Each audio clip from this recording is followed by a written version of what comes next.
வணக்கம், நான் உங்கள் முத்துக்குமாரி. இந்த வீடியோவில் நாம் மார்ச் மாதத்துக்கான ஆங்கில புத்தாண்டு ராசி பலன் பார்த்துட்ருக்கோம். அதுக்கு முன்னாடி நம்ம சேனல் நீங்கள் சப்ஸ்கிரைப் பண்ணலைன்னா சப்ஸ்கிரைப் பண்ணிக்கோங்க. பெல் ஐக்கனை ப்ரெஸ் பண்ணிக்கோங்க. அதில் ஆல் அப்படின்னு ஒரு ஆப்ஷன் இருக்கும், அதை மறக்காமல் கொடுத்துக்கோங்க. 12 ராசிகளோட வரிசையில் இப்போ நம்ம பார்க்க போகிற ராசி மிதுன ராசி. புதனோட ராசி, இன்டெலிஜென்ட் ராசி எல்லாமே நம்ம சொல்லியிருக்கோம் நிறைய தடவை.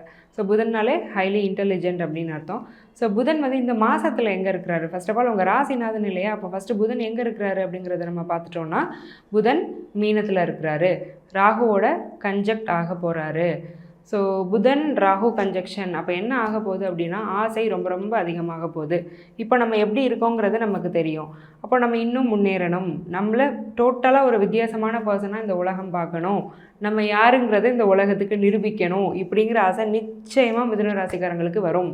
ஈவன் நீங்கள் ஒரு ஹவுஸ் ஒய்ஃபாக ஹோம் மேக்கராக இருந்தாலுமே, நான் இன்னும் என் உடம்பை பேணணும், நான் இன்னும் பார்க்க குட் லுக்கிங்காக இருக்கணும், என்ன 4 பேர் மதிக்கணும் அப்படிங்கிற ஒரு இன்டென்ஷன் கண்டிப்பாக உங்களுக்குள்ளே வந்துடும். அல்லது உங்கள் மேலே பெருசாக ஆசை இல்லைனாலும் உங்கள் பிள்ளைங்க, உங்கள் கணவன் சம்மந்தமான ஒரு ஆசைகள்ங்கிறது உங்களுக்கு வந்துடும். ஸோ ஓவராலாக உங்கள் டிசையர்ஸ் மல்டிபிள் டைம்ஸ் அதிகமாகக்கூடிய மாதம் இது. டிசைர்ஸ் மட்டும் அதிகமான போதுமா, அதை நாங்கள் அச்சீவ் பண்ண வேண்டாமா, அதை நாங்கள் செய்வோமா அப்படின்னா செய்யவும் முடியும். அந்த அளவுக்கு பாசிட்டிவான மந்த்து தான் இந்த மந்த்து. ஸோ உங்களை பற்றின ஒரு நல்ல எண்ணம், நீங்கள் முன்னேறணுங்கிற ஒரு சிந்தனை, அதாவது ரொம்ப ஒரு ஹை ஆம்பிஷன். சரி, நான் இந்த லெவலில் இருந்துகிட்ருக்கேன், முட்டாள்தனமாக இவ்வளோ நாள் இப்படியே இருந்துட்டேன், இதெல்லாம் அடித்து உடச்சி நான் திரும்ப மேலே வரணும் அப்படிங்கிற ஒரு எண்ணம் வந்து பரிபூர்ணமாக இந்த மிதுன ராசிக்கு இந்த மந்த்து இந்த புதன் ராகு காம்பினேஷன் அப்படிங்கிறது கொடுக்க போகுது. பொதுவாகவே அது ஒரு மெலிஃபிக் காம்பினேஷன்னு நீங்கள் எடுத்துக்க வேண்டாம். ஏன்னா ராகு அப்படிங்கிற கிரகம் வந்து என்னென்னா ஆசையை தூண்டக்கூடிய கிரகம். ஒன் வேர்டில் சொன்னோன்னா அதை பேராசைன்னு கூட சொல்லலாம். போதும் போதும் போதும்னு எவ்வளோ செஞ்சாலுமே அந்த ராகுவுக்கு பத்தவே பத்தாது. அந்த ராகுவை சாட்டிஸ்ஃபை பண்ணுறதே கஷ்டம்.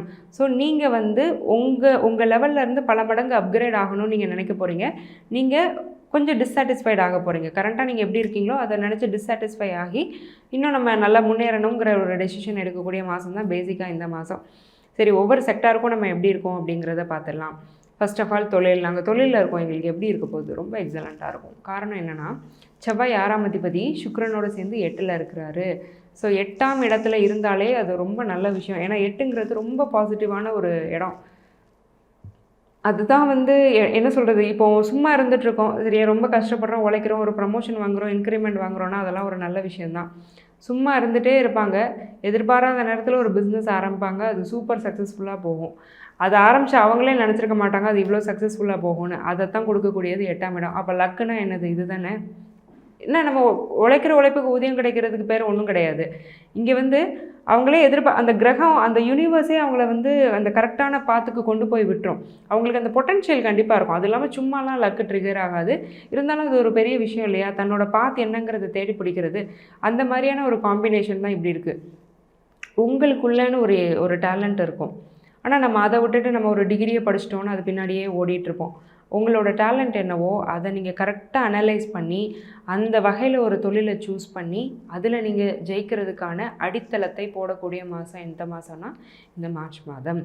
ஃபார் சேயிங், நீங்கள் ஒரு காமர்ஸ் குரூப் எடுத்திருக்கீங்க, ஒரு காமர்ஸ் படிச்சிருக்கீங்க, ஆனால் வந்து உங்களுக்கு ஒரு ஃபுட் பிஸ்னஸ் பண்ணணும்னு ஆசை, இல்லை ஒரு கேட்ரிங்கு, இல்லை இன்னொரு ஏதாவது ஒரு அடிஷ்னல் கோர்ஸு உங்களோட பேஷன் ரிலேட்டடாக பண்ணணுன்னு ஆசைன்னா நீங்கள் அதை கூட தொடலாம். இல்லை அதை சம்மந்தப்பட்ட தொழில் ஆரம்பிக்கலாம், ரொம்ப சக்ஸஸ்ஃபுல்லாக இருக்கும்.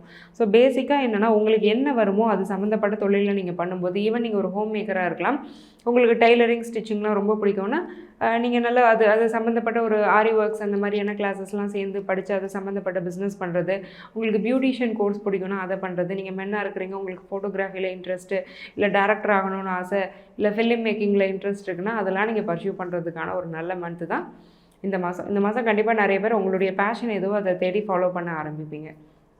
சரி, நாங்கள் ஒர்க்கிங் கம்யூனிட்டி எங்களுக்கு எப்படி இருக்குது? நல்லாயிருக்கு. 10ஆம் அதிபதி குரு வந்து நல்லா இருக்கிறார். ஆல்ரெடி 11ல் இருக்கிறதுனால தொழில் மூலமாக லாபம் அப்படிங்கிறது இருக்குது. அதே மாதிரி அந்த குருவுக்கு வந்து வேறு எந்த காம்பினேஷன்ஸும் இப்போ வரல. மந்த்லி பிளானட்ஸ் எதுவுமே வந்து அந்த குருவை போய் டிஸ்டர்ப் பண்ணலை. ஸோ வேலை நீங்கள் நல்லா பண்ண போகிறீங்க, இருக்கிற வேலையை நீங்கள் நல்லா கொண்டு போக போகிறீங்க, அதன் மூலமாக நல்ல லாபம் அப்படிங்கிறது இருக்குது. இன்க்ரிமெண்ட் ப்ரமோஷன் எக்ஸ்பெக்ட் பண்ணுறீங்கன்னா கண்டிப்பாக கிடைக்க போகுது. ஸோ தொழில் வேலை அப்படிங்கிறது ரொம்ப நல்லாயிருக்கு. சரிங்க, நாங்கள் திருமணம் பண்ணலாமா? 7ஆம் அதிபதி ஆல்ரெடி 11ல் உட்காந்துட்டு 2ஆம் இடத்தை பார்க்குறாரு இல்லையா? சரி, 3ஆம் இடத்தை பார்க்குறாரு இல்லையா? ஸோ அப்போ வந்து உங்கள் திருமணம் சம்மந்தப்பட்டு நீங்கள் எடுக்கக்கூடிய முயற்சிகளில் வெற்றி அப்படிங்கிறது சித்திக்கக்கூடிய மாதம் இந்த மார்ச் மாதம். ஸோ கண்டிப்பாக நீங்கள் வந்து அலைன்ஸ் பார்க்கலாம், அலைன்ஸ் ஃபிக்ஸ் ஆகும், நல்லபடியாக திருமணம் ஆகும், நல்ல ஸ்பவுஸ் கிடைப்பாங்க. அந்த 11 அப்படிங்கிறது பியாண்ட் எக்ஸ்பெக்டேஷன்ஸ்னு சொல்லுவோம்.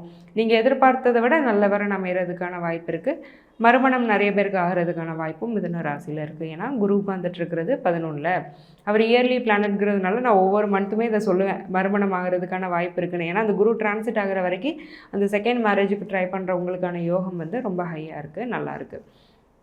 சரி, ஓகேங்க, நாங்கள் சைல்டு பர்த்துக்கு ட்ரை பண்ணுறோம், எங்களுக்கு எப்படி இருக்குது? 5ஆம் இடம் நல்லா இருக்கு இல்லையா? சுக்ரன் வந்து செவ்வாயோடு சேர்ந்துட்டுருக்கிறாரு. ட்வின்ஸ் பிறக்கிறதுக்கான யோகம் நிறைய பேருக்கு மிதுன ராசிக்காரங்களுக்கு இருக்குது. பட் இது வந்து ஒரு கோச்சாரத்தில் சொல்லக்கூடிய விஷயம் கிடையாது. இது ரொம்ப சென்சிபிளான விஷயம். சுய ஜாதகத்தையும் பார்க்கணும். பட் கோச்சாரத்தை பார்க்கும்போது சுக்ரன் செவ்வாயோட காம்பினேஷன் ரொம்ப நல்லா இருக்கிறதுனால இரட்டை குழந்தைகள் கூட பிறக்கிறதுக்கான வாய்ப்பு இருக்குது. செகண்ட் பேபி நீங்கள் கன்சீவ் ஆகிறதுக்கான வாய்ப்பு இருக்குது. ஃபஸ்ட் பேபி ஆல்ரெடி இருக்குது, செகண்ட் பேபிக்கு நாங்கள் ட்ரை பண்ணிகிட்ருக்கோன்னா அந்த செகண்ட் பேபி நீங்கள் கன்சீவ் ஆகிறதுக்கான வாய்ப்பு இருக்குது. நிறைய பேர் ரொம்ப நாள் ட்ரீட்மெண்ட்டில் இருந்தோம், எங்களுக்கு வந்து அந்த ட்ரீட்மெண்ட் கையே கொடுக்கலன்னு யோசிச்சுட்டு இருந்திருப்பீங்க. அந்த விஷயங்கள் எல்லாம் மாறப்போகுது. ஏன்னா 11ல் இருக்கக்கூடிய குரு வந்து 11ங்கிறது நோயிலேருந்து நிவர்த்தி, 6ங்கிறது நோய், 11ங்கிறது நோயிலேருந்து நிவர்த்தி. ஒரு மருத்துவர்கிட்ட போகிறீங்க, ஒரு ட்ரீட்மெண்ட் எடுக்கிறீங்க, அந்த ட்ரீட்மெண்ட் சக்ஸஸ் ஆகணும்னா 11ஆம் இடத்தோட சப்போர்ட் வேணும். அந்த 11ல் வந்து ஒரு குரு அப்படிங்கிற ஒரு சுப கிரகம் இருக்கிறதுனால ட்ரீட்மெண்ட்லேருந்து நல்ல ரிசல்ட்ஸ் கிடைக்க போது. நிறைய பேர் கன்சீவ் ஆக போகிறீங்க. ஸோ குழந்தை பிறப்பை பொறுத்த வரைக்கும் மிதுன ராசிக்கு ரொம்ப நல்லாயிருக்கு இந்த மாதம். அதில் வந்து எந்த டவுட்டும் இல்லை. சரிங்க, ஓகே. ஹஸ்பண்ட் அண்ட் ஒய்ஃப் எங்களுடைய ரிலேஷன்ஷிப் வந்து எப்படி இருக்கும்? புதன் ராகுவோட மாற்றாரு. அப்போது உங்கள் கணவனை பற்றின உங்களுடைய எக்ஸ்பெக்டேஷன்ஸ் அதிகமாகுது. ஒரு 10 ரூபாய்க்கு ஏதாவது ஒன்று வாங்கி கொடுத்தாலுமே ஏன் ஒரு 100 ரூபாய்க்கு ஏதாவது எனக்கு வாங்கி கொடுத்தா என்னன்னு தோணும். அந்த ஒய்ஃப் வந்து ஏதோ ஒரு விஷயம் அவங்களும் ஒர்க் பண்ணுறாங்க, அவங்களுக்கு ஒரு சின்ன கிஃப்ட் பண்ணுறாங்கன்னா இவ ஏன் இவ்வளோ கஞ்சத்தனமாக இருக்கா, இவன் நமக்கு இன்னும் நல்லா செஞ்சா என்ன, இல்லை ஏதோ ஒரு ஃபுட் செய்கிறாங்கன்னா ஏன் ஒரு கூட்டு ஒரு பொரியல் தான் வைப்பியா, இன்னும் 2 வச்சா என்ன அப்படின்னு உங்கள் எக்ஸ்பெக்டேஷன் அவங்க விதத்தில் வந்து கொஞ்சம் அதிகமாகும். அதனால் சின்ன சின்ன கிளாஷஸ் வர்றதுக்கான வாய்ப்பு இருக்குது. ஸோ அந்த எதிர்பார்ப்பை கொஞ்சம் குறைச்சிக்கோங்க. எது செஞ்சாலுமே அவங்க அன்போடு செய்யும்போது அது ஒரு பெரிய விஷயம் இல்லையா? அதை நம்ம உணரும்போது அந்த லைஃப் வந்து எப்போவுமே நல்லாயிருக்கும். இந்த புதன் ராகு காம்பினேஷன் வந்து கொஞ்சம் மெலிஃபிக் தான். ஏன்னா அது உங்களோட ஆசையை தூண்டும். உங்கள் ஆசையை தூண்டும் போது கூட இருக்கிறவங்க பாதிக்கப்படுவாங்க. ஏன்னா அவங்களும் உங்களை மாதிரி ஒரு ஹியூமன் பீயிங் தான். எல்லா நேரமும் நம்மளை புரிஞ்சுக்கிட்டே அவங்க நடந்துக்கணும்னு நம்ம எதிர்பார்க்கறது தப்பு. அந்த ஒரு விஷயத்தை மட்டும் மனசில் வச்சுக்கோங்க. சரி, ஓகேங்க, நாங்கள் ப்ராப்பர்ட்டி வாங்கலாமா? எங்களுக்கு ப்ராப்பர்ட்டி இலக்கு எப்படி இருக்குது? 4ஆம் அதிபதி போய் புதன் ராகுவோடு சேர்றாரு. ஸோ பேங்க் ஸ்கீம்ஸில் நீங்கள் இன்வெஸ்ட் பண்ணுறது நல்லது. ஏன்னா புதன் வந்து வணிக கிரகம், வங்கி அதெல்லாம் குறிக்கக்கூடிய கிரகத்தில் 2, ஒன்று குரு, இன்னொன்று புதன். ஸோ நீங்கள் பேங்க் ஸ்கீம்ஸில் இன்வெஸ்ட் பண்ணலாம். சின்ன சின்ன ஆர்டி போடுறது, எஃப்டி போடுறது, இந்த மாதிரியான விஷயங்கள் பண்ணுங்கள். பெருசாக எதுவும் இன்வெஸ்ட் பண்ண வேண்டாம். முக்கியமாக ஷேர்ஸு, ஸ்பெக்குலேஷன்ஸ், ட்ரேடிங் இந்த மாதிரியான விஷயங்களை இந்த மாதம் தயவு செஞ்சு இறங்காதீங்க. ஈவன் மியூச்சுவல் ஃபண்ட்லேயுமே நீங்கள் இன்வெஸ்ட் பண்ணோன்னா மாட்ரேட் ரிஸ்க்கு, ஜீரோ ரிஸ்க்கு கிடையாது, ஹை ரிஸ்க் இல்லாமல் மாட்ரேட் ரிஸ்க்கு, லோ ரிஸ்க் உள்ள ஃபண்ட்ஸில் நீங்கள் இன்வெஸ்ட் பண்ணிக்கிறது வந்து நல்லது. சரி, ஓகே, நாங்கள் ஃபாரினில் இருக்கோம், எங்களுக்கு எப்படி இருக்கும்? 12ஆம் அதிபதி செவ்வாய், சுக்ரன் வந்து செவ்வாயோடு இருக்கிறாரு. ஸோ நிறைய பேர் அப்ராட் போகக்கூடிய ஆப்பர்ச்சுனிட்டி கிடைக்கும். என்ட்ரன்ஸ் எக்ஸாம் எழுதுனீங்கன்னா அது கிளியர் பண்ண முடியும். ரொம்ப நாள் அப்ராடில் இருக்கேன், இந்தியாவே திரும்பி வந்துடலாமா அப்படிங்கிற அளவுக்கு வந்து அங்கே எனக்கு பிரச்சனை இருக்குன்னா அந்த பிரச்சனையெல்லாம் நிவர்த்தியாகி ஒரு ஸ்பான்சர்ஷிப் கிடைக்கிறது, வீசா கிடைக்கிறது, பிஆர் கிடைக்கிறது, இந்த மாதிரியான நல்ல விஷயங்கள்லாம் அப்ராடில் இருக்கிறவங்களுக்கு கண்டிப்பாக நடக்கும். ஸோ அப்ராடில் இருக்கிறவங்கள பொறுத்த வரைக்குமே இந்த மாதம் வந்து நல்ல மாதம் தான். சரி, ஓகேங்க, நாங்கள் வந்து ஸ்டூடெண்ட்ஸு, எங்களோட இதெல்லாம் எப்படி இருக்கும் இந்த மாதம்? எங்கள் ஸ்டடீஸ் வந்து எப்படி இருக்கும்? புதன் ராகு கன்ஜெக்ஷன் இருக்குது இல்லையா? ஸோ டிஸ்ட்ராக்ஷனுங்கிறது ஏகத்துக்கும் இருக்கும். பொதுவாக யாரால் டிஸ்ட்ராக்ஷன் வரும்னா ஃப்ரெண்ட்ஸ், கொலீக்ஸ்னால வரும்.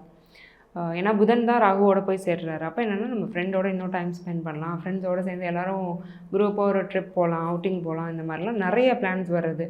ஸோ அதனால் உங்களோட முக்கியமான எக்ஸாமினேஷன் ஸ்கெடியூல்ஸ் அஃபெக்ட் ஆகுறது. மேபி உங்கள் ஃப்ரெண்டு வேறு ஏதாவது ஒரு தொழில் பிஸ்னஸில் இருக்கலாம், பட் நீங்கள் ஒரு எக்ஸாமை நம்பி மட்டும் இருப்பீங்க. இந்த லாவிஷ்னஸ் இதெல்லாம் வந்து நமக்கு எப்போவுமே கிடைக்கும். இன்ஃபேக்ட் எப்போவுமே வந்து ஒரு குட் சைடும் ஒரு ஃபன் சைடும் நமக்கு இருக்க வேண்டியது அவசியம். ரொம்ப சீரியஸாகவே போயிட்டு இருந்தால் லைஃப் நல்லா இருக்காது. பட் அந்த ஃபன் சைடு வந்து உங்களோட அந்த முக்கியமான அந்த ஸ்டடீஸை அஃபெக்ட் பண்ணாமல் இருந்ததுன்னா நீங்கள் அந்த ட்ரிப்பை எடுத்துக்கலாம். இல்லை பரவாயில்ல எல்லோரும் கூப்பிட்றாங்க நான் போயே ஆகணும்னு நீங்கள் போனீங்கன்னா அது நல்லா இருக்காது. சில பேர் வந்து ஃப்ரெண்ட்ஸால் மேனிப்புலேட் பண்ணப்படுவீங்க. ஏன்னா இப்போ பார்த்தாலும் நீ புக்கை வச்சுட்டே இருக்க, நீ என்ன பூமரா அப்படிலாம் கேட்பான். அப்படிலாம் கேட்டால் நமக்கே சுருன்றோம். நம்ம வந்து அப்படிலாம் இருக்கவும் மாட்டோம். நமக்கும் ஒரு ஃபன் சைடு இருக்கும், பட் நம்ம அதை காட்டிகிட்டே இருக்க மாட்டோம். பட் அவங்க அப்படி சொல்லும்போது வந்து நமக்கே ஒரு மாதிரி கில்ட் ஆயிரும். நம்ம அப்படி இருக்கோமோ, அப்படி இருக்கக்கூடாதோ, நம்ம கொஞ்சம் மாறணுமோ, அப்படிலாம் அவசியம் கிடையாது. That's okay. சில பேர் நம்மளை அப்படி சொல்கிறாங்கன்னா அப்படி சொல்கிறது ஒன்றும் தப்பு கிடையாது. அதனால் நம்ம ஒன்றும் குறைஞ்சி போயிட மாட்டோம். உண்மையிலே உங்களுக்கு ஒரு பிரேக் எடுக்கணும்னு தோணுனா மட்டும் எடுத்துக்கோங்க. அனாவசியமான பிரேக்ஸு, அனாவசியமான ஹேங் அவுட்ஸ்லாம் வேண்டாம். சரிங்களா? இதை மட்டும் பார்த்துக்கோங்க. மித்தபடி இந்த பேங்கிங் எக்ஸாம் கேண்டிடேட்ஸ்க்கு நிறைய செலெக்ஷன்ஸ் மிதுன ராசிக்கு வரும். 11ல் குரு. ஸோ பேங்கிங், ஃபினான்ஸ் செக்டரில் நீங்கள் எக்ஸாம் எழுதுறீங்கன்னா நல்லாயிருக்கும். கவர்மெண்ட் பேங்க்ஸுக்கு தான் எழுதிட்டுருக்கேன்னா இந்த மாதம் கொஞ்சம் கஷ்டம். ஏன்னா என்னதான் இருந்தாலும் சூரியன் போய் சனியில் போய் மாட்டிகிட்ருக்கிறாரு. ஸோ ப்ரைவேட் பேங்க்குக்காகவும் நீங்கள் எக்ஸாம்ஸ் எழுதுங்க, ட்ரை பண்ணுங்கள். ப்ரைவேட் ஃபினான்ஷியல் செக்டர்ஸ்க்கும் நீங்கள் எக்ஸாம்ஸ் எழுதலாம். பேங்கிங் ஃபினான்ஸில் நிறைய பேர் மிதுனத்தில் ப்ளேஸ் ஆகிறதுக்கான வாய்ப்பு இருக்குது. NEET examination, railway, central government jobs ரொம்ப நல்லா இருக்குது. சூரியன் சனி சேர்க்கை இருக்குது. செகண்ட் ஹாஃப் ஆஃப் த மந்த்துக்கு மேலே மித்தபடி ஸ்டேட் பிஎஸ்சிக்கு எக்ஸாம் எழுதுகிறவங்களுக்கு நல்ல ரிசல்ட்ஸ் வர்றதுக்கான வாய்ப்பு இருக்குது. சரி, எங்களுடைய ஹெல்த் எப்படி இருக்குது? இதெல்லாம் நல்லா இருக்குது. எங்கள் ஹெல்த் எப்படி இருக்குது? சின்ன சின்ன பிரச்சனைகள் இருக்குது. முக்கியமாக வயிறு சம்மந்தப்பட்ட பிரச்சனைகள் பாசிபிள். உடம்புல சூடு ரொம்ப அதிகமாகிறதுக்கான வாய்ப்பு இருக்குது. குளிர்காலத்துலேயும் சூடு எப்படி அதிகமாகும்னா ஆகிறதுக்கு வாய்ப்பு இருக்குது. என்ன ரீசன்னா செவ்வாய் வந்து உச்சமாக இருக்கிறாரு. ஸோ நீங்கள் ப்ராப்பராக உடம்பை ரொம்ப ஹீட் ஆகக்கூடிய ஃபுட்டை நீங்கள் எடுத்துகிட்டே இருந்தீங்கன்னா உடம்பு தன்னால் ஹீட் ஆயிரும். ஸோ அதனால் நீங்கள் எடுக்கக்கூடிய ஃபுட்டில் கொஞ்சம் கவனமாக இருங்க.